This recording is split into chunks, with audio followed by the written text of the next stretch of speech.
Hola amigos, soy Mari.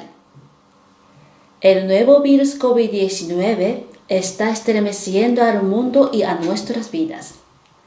Mirando hacia atrás en la historia, la humanidad se ha visto afectada a menudo por enfermedades infecciosas que han costado muchas vidas.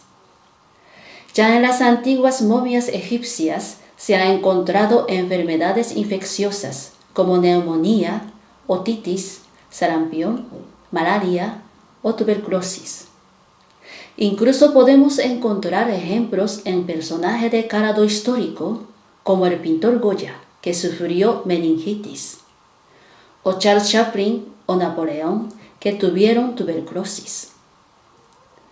Por otro lado, hay que apuntar que todos estos brotes de enfermedades infecciosas provocaron un cambio drástico en la forma de pensar y en el comportamiento de generaciones anteriores, lo que generó avances importantes en el desarrollo de la sociedad. Parece que pasará algún tiempo antes de que controlemos al coronavirus. Pero si observamos la historia, podemos ver que este virus no ha provocado una pandemia sin precedentes.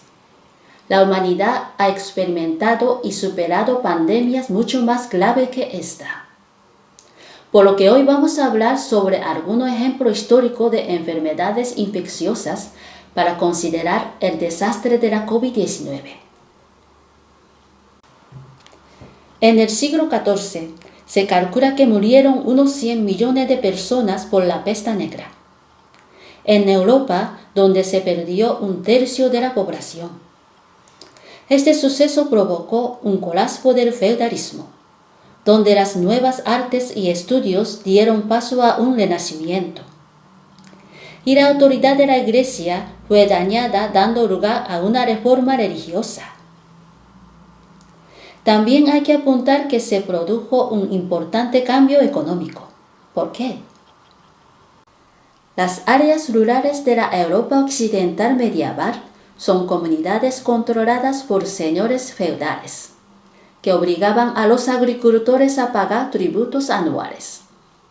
Sin embargo, debido a la escasez de mano de obra derivada de la peste negra, el señor feudal empezó a alquilar la tierra para motivar el trabajo de los agricultores, lo que generó ideas y resultados que podríamos considerar como el germen de la economía capitalista.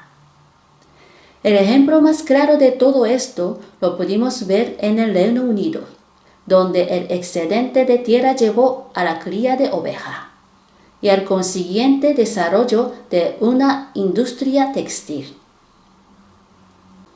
Se suele afirmar que la peste negra fue un dolor de parto para la entrada a la edad moderna. El cólera es una infección causada por el desarrollo de una bacteria que causa, entre otros síntomas, fiebre alta repentina, vómitos, diarrea, deshidratación, y tiene un nivel de contagio extremadamente alto. Los casos de cólera más antiguos se registran sobre el año 300 a.C., pero es en 1817 cuando se produce la primera pandemia de cólera. Esta era una enfermedad endémica de la zona de la India, que los colonos británicos ayudaron a extender por Asia y Europa. Al ser el agua potable sucia, un factor clave en la transmisión de la enfermedad. Gracias a esta se han desarrollado políticas de salud pública en las grandes ciudades, como el desarrollo del alcantarillado, formación de sistemas de cuarentena o la generalización de un proceso de recogida de residuos y basura. Por todo ello se le llama al cólera también madre de la higiene. La gripe española es quizá la pandemia más popular de nuestra historia contemporánea, además de la más destructiva.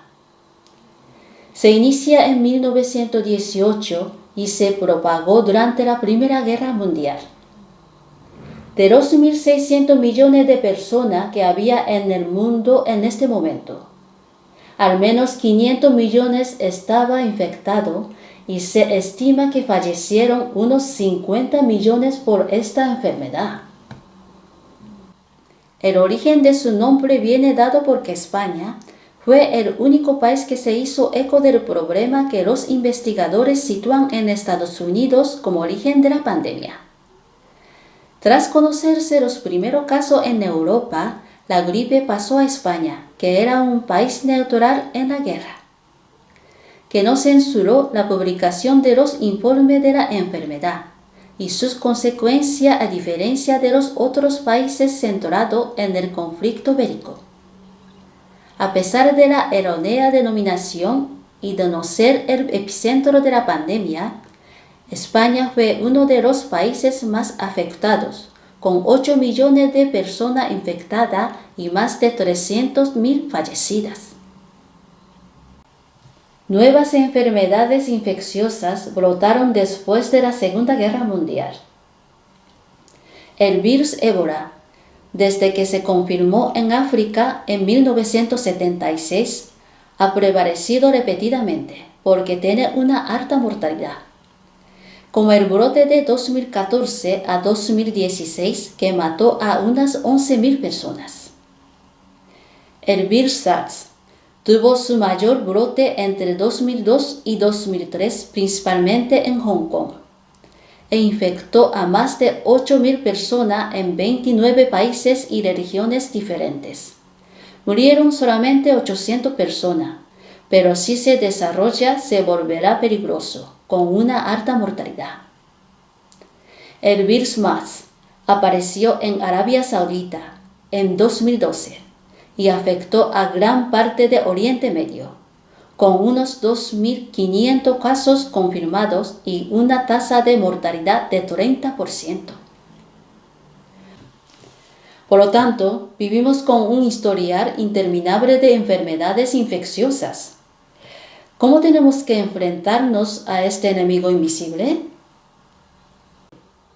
Para cuando los efectos de la COVID-19 cesen, cambiaremos algunas cosas de nuestra forma de vivir. Las clases online y el teletrabajo se volvieron habituales durante la declaración de emergencia.